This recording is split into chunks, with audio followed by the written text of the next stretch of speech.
So to understand why required failed, we have to look at the actual bytes on the wire. And this was the biggest revelation for me when looking at the documents. Protobuf completely strips all field names from the payload. It's totally bare bones. There is no user_id or phone_number text taking up space like there is in JSON. It replaces those human-readable strings with a tag-length value structure, or TLV. Yeah, TLV is the secret sauce. Instead of a string name, every field gets a compact integer identifier, the field number. Okay. And that field number is mathematically packed together with a wire type indicator. The wire type just tells the parser if the data is, say, a variable length integer, a fixed 64-bit chunk, or a length delimited string. So they pack both of those pieces of metadata into a single variable width integer, a variant. Yeah, right, a variant. Let's break down the actual math they use for that variant, because it's pretty wild. The equation is the field number shifted left by 3 bits, bitwise RR'd with the wire type. Yeah. So field number shift left 3 or our wire type. They're literally squishing the ID and the type into one tiny bitwise package.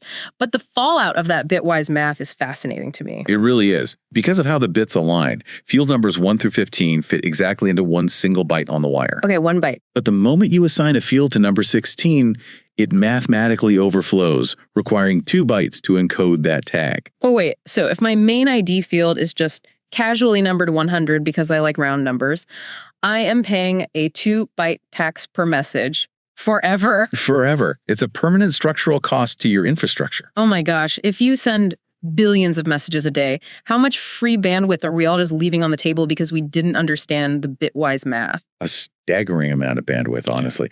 Auto-assigning hot path fields, the fields that are present in every single message your service sends to numbers above 15 is an invisible tax. That's crazy. But it gets even more punishing when you look at how standard variants handle negative numbers. Oh, right. Negative numbers. Standard variants are designed to compress small positive numbers into a single byte by dropping leading zeros. Exactly. But negative numbers in standard binary don't have leading zeros, do they? Like, in standard 2's complement representation, a negative number uses a leading 1 to indicate the minus sign, which means the system has to pad out all 64 bits to preserve that sign. Right, and that forces the variant encoder to use a full 10 bytes for any negative value. Wait, what? Yeah, a full 10 bytes, even if the value is just -1. 10 bytes for a -1, unless you know to use a specific data type to bypass that default behavior. Where you have to explicitly declare assigned types, like SINT32 or SINT64. Okay. Those types apply something called ZigZag encoding before the variant compression even happens. ZigZag encoding essentially folds the negative numbers into the positive space. I love the visual of that. It literally zigzags back and forth, Yeah, right? exactly. Like 0 stays 0, and -1 maps to 1, +1 maps to 2, -2 maps to 3. You're just bouncing back and forth across the number line, turning small magnitude negative numbers into small positive ones. Right, which keeps them within a 1 or 2 byte range on the wire. It's a super elegant solution, but it heavily relies on the engineer actually understanding the underlying machinery to avoid shooting their network bandwidth in the foot. Definitely. You have to know the tools. Okay, so we've built this incredibly strict, byte-efficient wire format. But these optimizations didn't just appear overnight. The evolution of Protobuf is basically a graveyard of hard lessons. Oh, absolutely. It's been a long road. We had Proto 1 back in 2001, which was strictly internal to Google and C++ only. Then Proto 2 dropped in 2008, and that caused like a massive, chaotic Java API fork. Yeah, that fork is a perfect example of dependency hell in large repositories. So.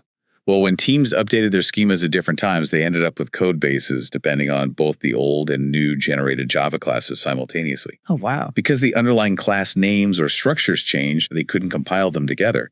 Engineers were forced to bypass type safety entirely. Wait, how did they even do that? Manually serializing data to raw byte arrays, just to pass them across API boundaries and keep the systems building. Desperate times call for raw byte arrays, I guess. Which brings us to the great cleanup attempt, right? Proto 3 in 2016. Right, the big rewrite. They deleted required, which we established was a brilliant move. But they also removed presence tracking for primitives, meaning you couldn't tell if an integer was never set by the client or if it was explicitly set to 0. This sounds like a nightmare for database updates. It really is. Consider building a user profile service.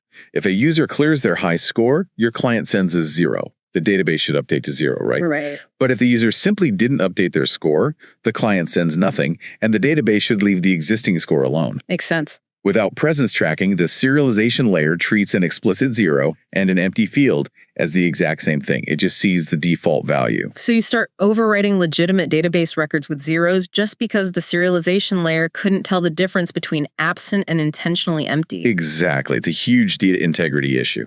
But Proto 3 went even further. They intentionally dropped unknown field preservation. This is the one that really gets me. Google, the pioneers of distributed systems, decided that if a parser doesn't recognize a field, it should just throw that specific field in the trash. Yeah. How did a decision that destructive pass architectural review? It showcases the eternal tension between simplicity and the messy reality of distributed middleware. You have to remember, in 2016, there was immense pressure to reduce the generated code footprint. Ah, for mobile. Yes. Resource-constrained mobile devices and dense cloud environments were the priority.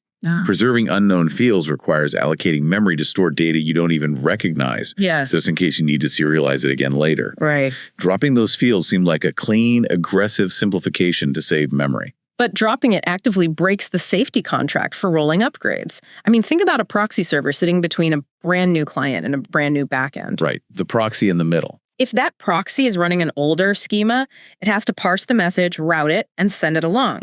If it drops the new fields it doesn't recognize, it acts like a black hole for new features. You completely corrupt the data pipeline. Which is exactly what happened.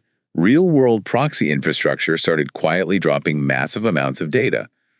The fallout was so severe that a production incident literally forced a spec correction. Wow. The Protobuf team had to reverse course in version 3.5 in 2018 and restore mandatory unknown field preservation. Okay, so they fixed that. But what about the presence tracking issue? The whole database 0 versus empty nightmare. That ultimately led to the creation of Protobuf editions in 2023. Oh, additions. Yeah. Instead of massive breaking major versions, like the painful jump from Proto 2 to Proto 3 editions, replaces versions with granular per field flags. Oh, that's smart. Now, an engineer can explicitly declare explicit presence, implicit presence, or even legacy required right on the field level. It unifies a compiler, allowing systems to evolve organically without maintaining separate forks. So the protocol evolves by learning from these distributed system failures. But, highly compressed bytes are useless if it takes your server all day to unpack them. Let's look at pure execution speed. Sure. Protobuf parses at over 2 gigabytes per second. To actually make this viable at that scale, they had to break the way C++ parsers fundamentally work. It's not just a standard while loop reading bytes